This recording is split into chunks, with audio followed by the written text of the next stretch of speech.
Hello everyone. इस video में discuss करेंगे बैक्टीरिया के बारे में या फिर जीवाणु के बारे में।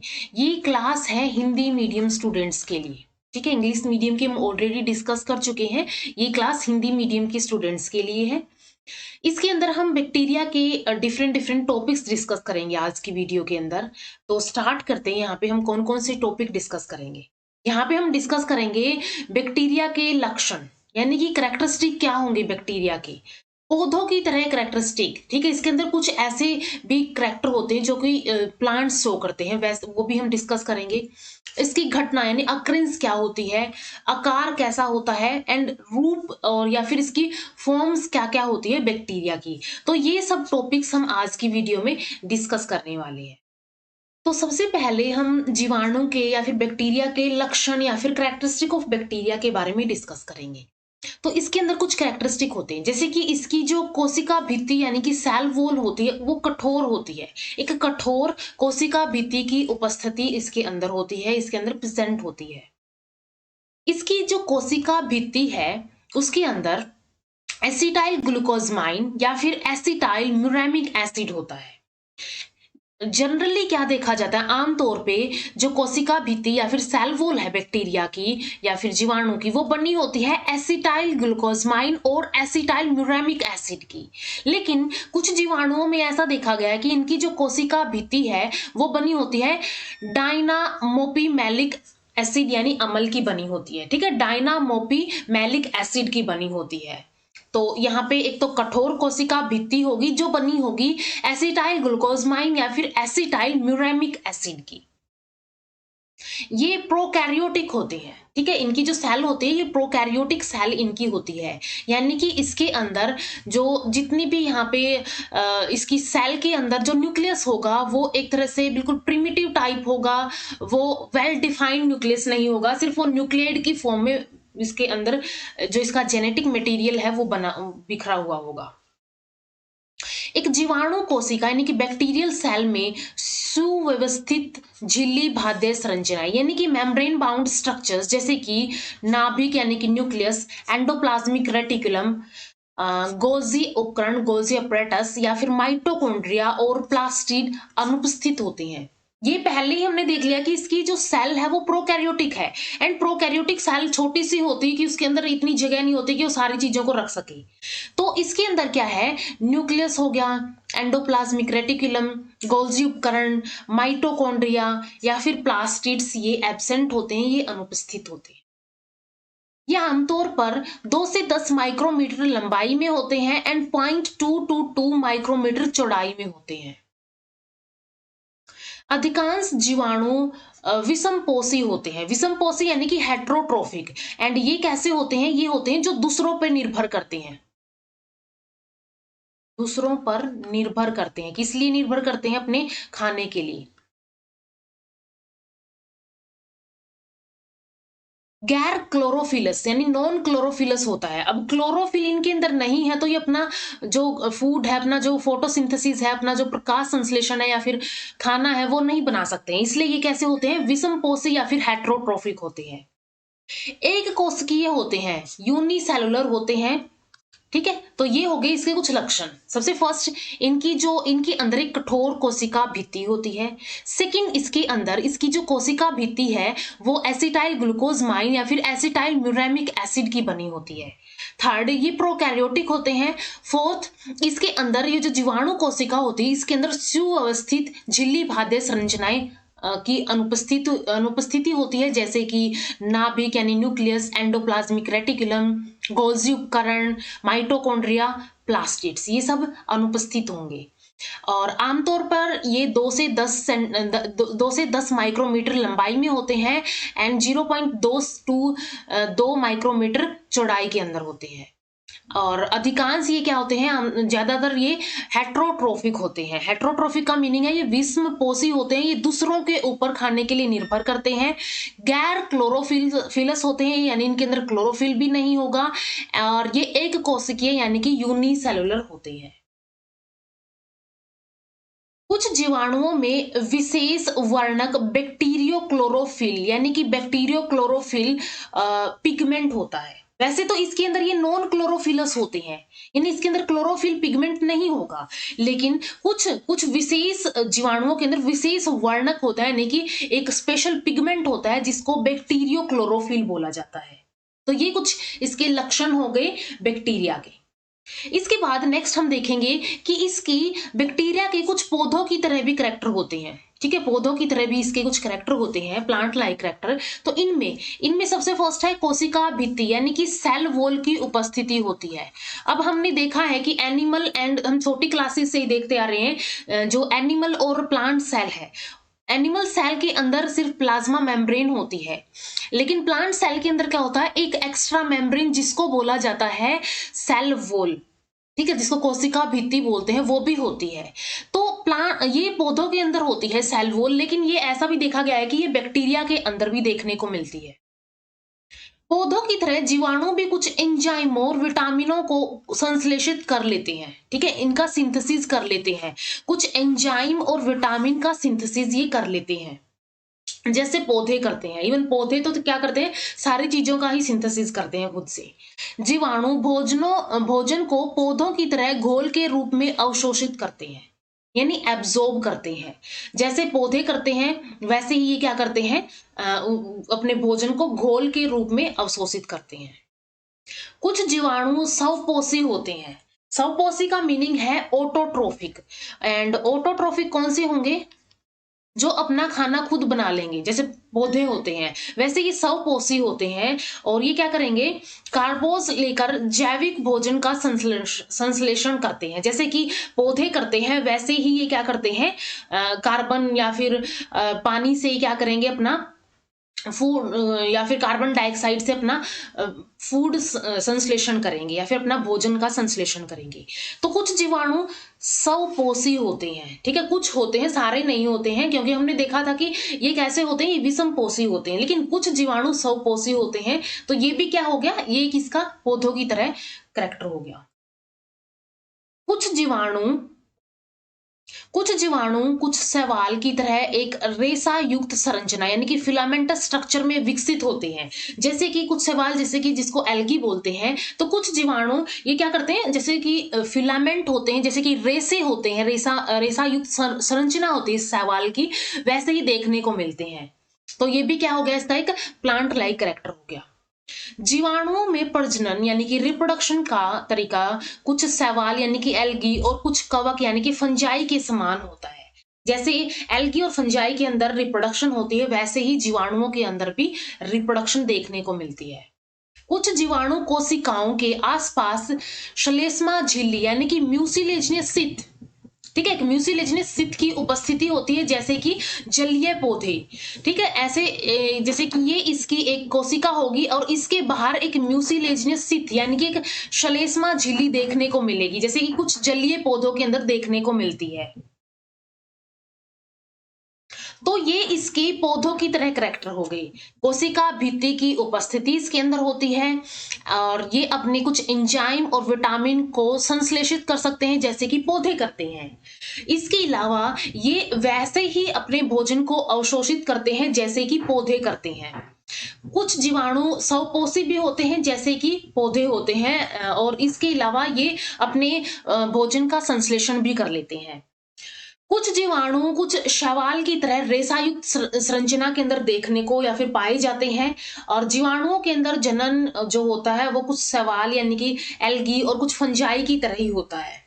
और इसके अलावा जैसे इसके अंदर कुछ जलीय पौधों के अंदर आसपास श्लेष्मा झिल्ली देखने को मिलती है, जैसे जलीय पौधों के अंदर होती है, वैसे ही कुछ जीवाणु कोशिकाओं के अंदर भी एक श्लेष्मा यानी कि म्यूसिलेजियस सित देखने को मिलती है। तो ये हो गए इसके प्लांट लाइक कैरेक्टर जीवाणुओं के या फिर बैक्टीरिया के। इसके बाद नेक्स्ट है कि जो जीवाणु है, बैक्टीरिया है, वो मिलते कहाँ कहाँ है, उनकी घटना क्या होती है, उनकी अक्रेंस क्या होती है। ये लोग यानी फ्लेम, ठीक है, आग को छोड़कर लगभग हर जगह बैक्टीरिया पाए जाते हैं, ये हर जगह ही पाए जाते हैं। इन्हें गर्म झरनों, जहां पे 90 डिग्री सेल्सियस तक तापमान होता है गर्म झरनों के अंदर, और बहुत ठंडे पानी या बर्फ के अंदर भी देखने को ये मिलते हैं। मुंह की लार के अंदर भी इनको देखा जाता है। इसके बाद एक एग्जाम्पल है एसिर्चिया कोलाई। ठीक है, एसिर्चिया कोलाई जो है, जिसको ई कोलाई बोला जाता है, मानव आंत यानी कि इंटेस्टाइन के अंदर पाया जाता है। ये 15 सेंटीमीटर गहराई तक की मिट्टी में काफी प्रचुर मात्रा में होते हैं। ठीक है, 15 सेंटीमीटर, अप टू 15 सेंटीमीटर की जो डेप्थ होगी, गहराई होगी मिट्टी की, उसके अंदर ये बहुत ज्यादा एक तरह से प्रचुर मात्रा के अंदर देखने को मिलते हैं। कार्ल आर वॉइस, जिसने 1978 के अंदर जीवाणुओं के एक दुर्लभ समूह की खोज की जो हाइड्रोजन और गर्मी पर पनपते हैं। ठीक है, जो हाइड्रोजन और गर्मी में पनपते हैं और ऑक्सीजन द्वारा मारे जाते हैं। ठीक है, ये क्या किया, कार्ल आर वॉइस ने एक प्रजाति ऐसी देखी, दुर्लभ समूह की खोज की जो कि हाइड्रोजन और गर्मी में तो पनपते हैं, जीवित रहते हैं, लेकिन जैसे इनको ऑक्सीजन मिलती है ये मर जाते हैं।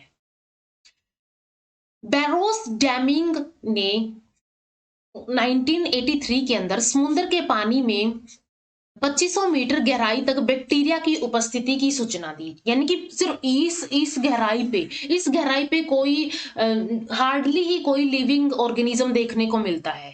ठीक है, और यहाँ पे भी बैक्टीरिया देखने को मिलते हैं, लेकिन माना जाता है कि बैक्टीरिया 3.5 अरब साल पहले विकसित हुए थे, जब आदिम पृथ्वी यानी कि जो पहले की पृथ्वी थी पर हाइड्रोजन और कार्बन डाइऑक्साइड का वातावरण था, जो कि आज की तुलना में बहुत गर्म था। पहले जो पृथ्वी का टेम्परेचर था, तापमान था, वो बहुत ज्यादा था, धीरे धीरे करके ये कम हुआ है। तो उस टाइम पे भी माना जाता है कि उस टाइम पे बैक्टीरिया जो है विकसित हुए थे, उनका ओरिजिन हुआ था। तो ये इसकी अक्रेंस होती है। फ्लेम को छोड़ के ये हर जगह देखने को मिलते हैं। ये गर्म झरनों में, ठंडे पानी में, बर्फ के अंदर या फिर मुंह के अंदर भी देखने को मिलते हैं। इसिर्चिया कोलाई एक ऐसा एग्जाम्पल है जो कि ह्यूमन इंटेस्टाइन यानी कि मानव आंत के अंदर भी पाया जाता है। ये 15 सेंटीमीटर की मिट्टी तक, 15 सेंटीमीटर की गहराई की मिट्टी के अंदर प्रचुर मात्रा के अंदर देखने को मिलते हैं। और एक दुर्लभ समूह जो कि हाइड्रोजन और गर्मी में पनपते हैं और ऑक्सीजन द्वारा मारे जाते हैं, ये कार्ल आर वॉइस ने खोजे थे। बैरोस एंड डेमिंग ने समुद्र में 2500 मीटर गहराई तक भी बैक्टीरिया की उपस्थिति की सूचना दी थी कि बैक्टीरिया वहां पे भी होते हैं, उपस्थित होते हैं। और बैक्टीरिया का जो ओरिजिन है, बैक्टीरिया की जो विकास है, वो 3.5 अरब साल पहले हुआ था, जब धरती के ऊपर, जो पृथ्वी के ऊपर बहुत ज्यादा गर्म वातावरण था। तो ये इसकी अकरेंस हो गई। नेक्स्ट यहाँ पे है मेसोफिलिक बैक्टीरिया। ठीक है, मेसोफिलिक बैक्टीरिया जो होते हैं ये 25 से 40 डिग्री सेल्सियस के तापमान में के भीतर सबसे अच्छी तरह बढ़ते हैं। ठीक है, तो ये जो 25 से 40 टेम्परेचर है, ये इनका कैसा होता है, सबसे अच्छी तरह बढ़ते हैं, यानी इसको बोला जाता है ऑप्टिमम टेम्परेचर इनका। ठीक है, तो इनका ऑप्टिमम टेम्परेचर होता है मीजोफिलिक बैक्टीरिया का। मीजोफिलिक यानी कि ना जो कम टेम्परेचर में होते हैं, ना वो ज्यादा टेम्परेचर में होते हैं, ये एक मीडियम टेम्परेचर, मॉडरेट टेम्परेचर के अंदर पाए जाते हैं। बैक्टीरिया मनुष्य के लिए बहुत फायदेमंद, यूजफुल होते हैं। साथ में ये हार्मफुल भी होते हैं, जैसे कि तपेदिक ट्यूबरकुलोसिस, कुष्ठ रोग, लेप्रोसी, टेटनस, डायपिथीरिया, काली खांसी जिसको वूपिंग कफ बोलते हैं, हैजा, कोलेरा और प्लेग इत्यादि जैसी विभिन्न बीमारियों का कारण बनते हैं। तो ये यूजफुल तो होते ही होते हैं, साथ में कैसे होते हैं, ये हार्मफुल भी होते हैं, ये विभिन्न बीमारियों का कारण भी बनते हैं। हालांकि बैक्टीरिया को अक्सर मनुष्य के मित्र के रूप में माना जाता है, क्योंकि उनकी उपयोगी गतिविधियां हमेशा होती है, उपयोगी भी होती हैं, मनुष्य के लिए उनकी हानिकारक गतिविधियों से अधिक है। ठीक है, तो इनकी उपयोगी गतिविधियां हमेशा होती है जो कि इनकी हानिकारक गतिविधियों से अधिक है। तो ये क्या हो गए, मित्र के रूप में माने जाएंगे बैक्टीरिया, जो कि इसके जो मनुष्य है उसके लिए फायदेमंद भी होंगे और उसके लिए हानिकारक भी होंगे, लेकिन फायदेमंद ज्यादा होते हैं। तो ये इसकी की सारी घटनाएं थी, इसकी अकरेंस थी बैक्टीरिया की। नेक्स्ट है इसका आकार या फिर साइज कैसा कैसा हो सकता है। बहुत भिन्न इनके आकार होते हैं। ये प्रकाश सूक्ष्मदर्शी द्वारा नहीं देखे जा सकते हैं। ठीक है, प्रकाश सूक्ष्मदर्शी द्वारा नहीं देखे जा सकते हैं। कुछ सबसे बड़े बैक्टीरिया जैसे कि स्पाइरोचीट जो है, ये 500 माइक्रोमीटर आकार के होते हैं और इन्हें नग्न आंखों से देखा जा सकता है, यानी कि खुली आंखों से इनको देख सकते हैं। इसके बाद सबसे छोटा जीवाणु जिसको डायलिस्टर न्यूमरोसिंटस बोला जाता है, जो कि 0.15 टू 0.03 माइक्रोमीटर व्यास का होता है। आमतौर पर रोड के आकार यानी रोड शेप के बैक्टीरिया का आकार 0.3 माइक्रोमीटर टू 15 माइक्रोमीटर इसकी लंबाई होती है और 0.2 माइक्रोमीटर से 2 माइक्रोमीटर चौड़ाई में ये भिन्न होता है। ठीक है, रोड शेप के जो बैक्टीरिया होते हैं। एसिर्चिया कोलाई एक रोड शेप आकार का बैक्टीरिया है, यानी कि बैसिलस जीवाणु है, जो कि 1 to 3 माइक्रोमीटर लंबा होता है। ठीक है, तो यहाँ पे हम देख सकते हैं कि इनके आकार भिन्न होते हैं। एंड सबसे बड़े बैक्टीरिया को स्पाइरोचेट बोला जाता है, जो कि 500 माइक्रोमीटर आकार का होता है और इसको नग्न आंखों से भी देखा जा सकता है। सबसे छोटा जीवाणु डायलिस्टर निमोसिंटस होता है, जो कि सिर्फ 0.15 टू 0.3 माइक्रोमीटर व्यास का होता है। और इसर्चिया कोलाई रोड शेप का बैक्टीरिया, जो कि 1 to 3 माइक्रोमीटर लंबा होता है। इसके बाद नेक्स्ट है बैक्टीरिया के रूप या फिर फॉर्म्स क्या क्या होंगी बैक्टीरिया की। तो अगर हम फॉर्म्स की बात करें यहाँ पे, यानी इसके रूप की बात करें, तो सबसे फर्स्ट रूप है यहाँ पे कोकस। कोकस जो है ये गोलाकार आकार के जीवाणु होते हैं, ऐसे जीवाणु होते हैं। ये हो गया, जैसे कि एक समूह में उनकी संख्या के आधार पर वे हो सकते हैं, यानी कि एक ग्रुप के अंदर ये हो सकते हैं कि उनका कितना नंबर है, उनकी कितनी संख्या है। ये हो सकते हैं मोनोकोकस।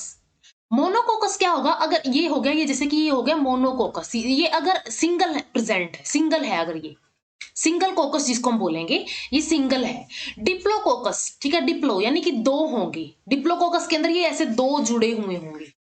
ठीक है, ऐसे दो होंगी तो ये डिप्लोकोकस हो जाएगा। एक समूह में 2 कोकाई बैक्टीरिया होते हैं। टेट्रोकोकस, टेट्रोकोकस के अंदर क्या हो जाएंगे, जिसके अंदर 4 कोकाई होते हैं। ठीक है, ये जैसे हो गया, 4 इसके अंदर होते हैं। एंड इसके अलावा यहाँ पे स्ट्रेप्टोकोकस ये हो सकता है। ये स्ट्रेप्टोकोकस का मीनिंग है ये एक चेन के अंदर होंगे।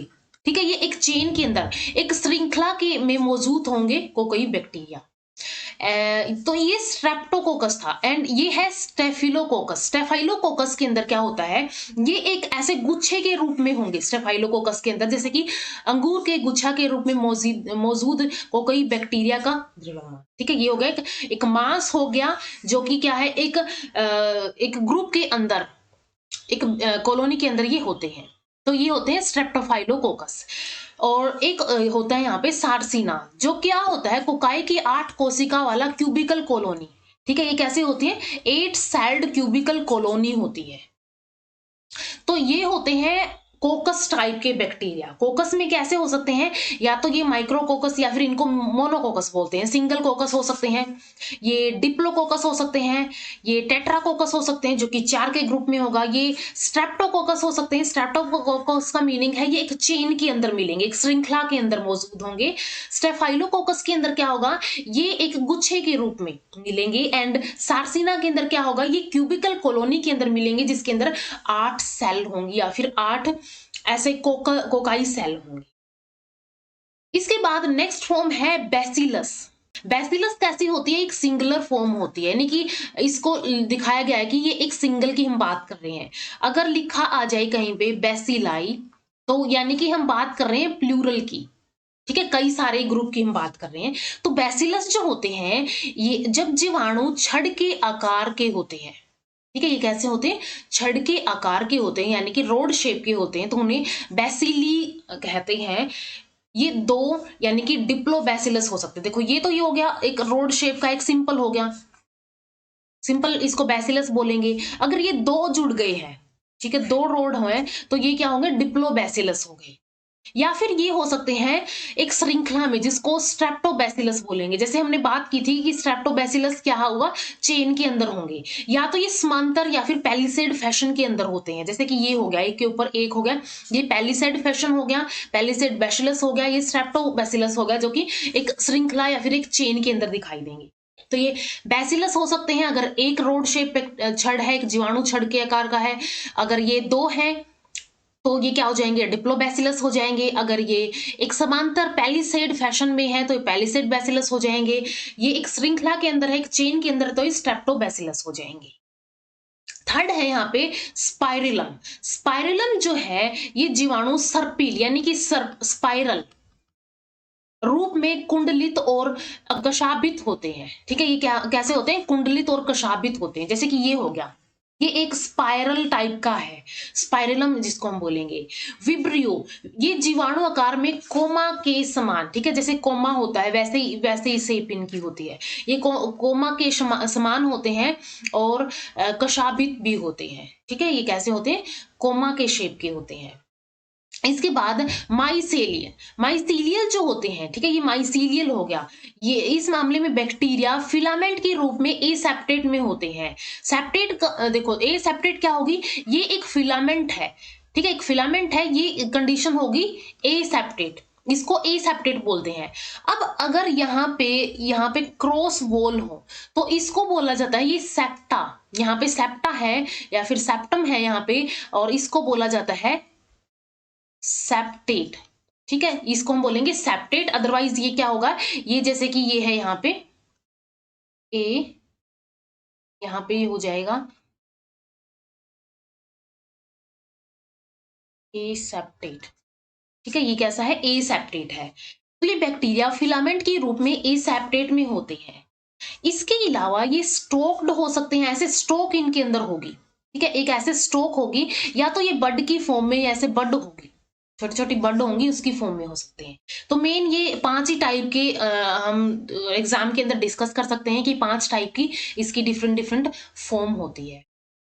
ठीक है, जैसे कि कोकस बैक्टीरिया होते हैं, जिसके अंदर हमने देखा था कि मोनोकोकस और माइक्रोकोकस। डिप्लोकोकस अगर 2 के अंदर है, 4 के अंदर है तो ये टेट्राकोकस हो गए, एक चेन के अंदर है तो ये स्ट्रेप्टोकोकस हो गए, एक गुच्छे के अंदर है तो स्टेफाइलोकोकस हो गए, एंड एक यहाँ पे क्यूबिकल के अंदर है, क्यूबिकल कॉलोनी है जो कि 8 सेल्स की है, तो ये सार्सिना हो जाएगा। बैसिलस के अंदर ये बैसिलस हो सकते हैं, 2 के अंदर तो है तो ये डिप्लो बैसिलस हो जाएंगे। पैलिसेड के अंदर ये समांतर एक के ऊपर एक होंगे, एंड स्ट्रेप्टोबैसिलस क्या हो जाएंगे? एक श्रृंखला या फिर चेन के अंदर ये होंगे। इसके अलावा स्पाइरलम हो सकता है, ये कोमा शेप के हो सकते हैं, जैसे कि विब्रियो हो गया। ये माइसीलियल या फिर एसेप्टेट हो सकते हैं, एंड स्टोक और बडिड फॉर्म में भी ये हो सकते हैं। तो ये हो गई यहाँ पे शेप भी हम इसको बोल सकते हैं, या फिर ये इसकी फॉर्म्स हो गई। ठीक है, ये शेप्स एंड फॉर्म्स हो गई बैक्टीरिया की, डिफरेंट टाइप की। इसके बाद नेक्स्ट वीडियो में हम डिस्कस करेंगे इसके बैक्टीरिया के अंदर कैसे इसके अंदर फ्लैजिला होते हैं, और एक कैटेगरी आती है ग्राम पॉजिटिव और ग्राम नेगेटिव बैक्टीरिया की, वो हम डिस्कस करेंगे अपकमिंग वीडियोस के अंदर। और फिर इसके बाद इसके अंदर रिप्रोडक्शन कैसे होती है वो भी हम डिस्कस करेंगे अपकमिंग वीडियोस के अंदर। तो इस वीडियो में इतना ही, मिलते हैं नेक्स्ट वीडियो के अंदर। और अगर वीडियो हेल्पफुल लगी हो तो लाइक कीजिए, अपने फ्रेंड्स के साथ भी शेयर कीजिए, और चैनल को सब्सक्राइब कर लीजिए। Thank you so much.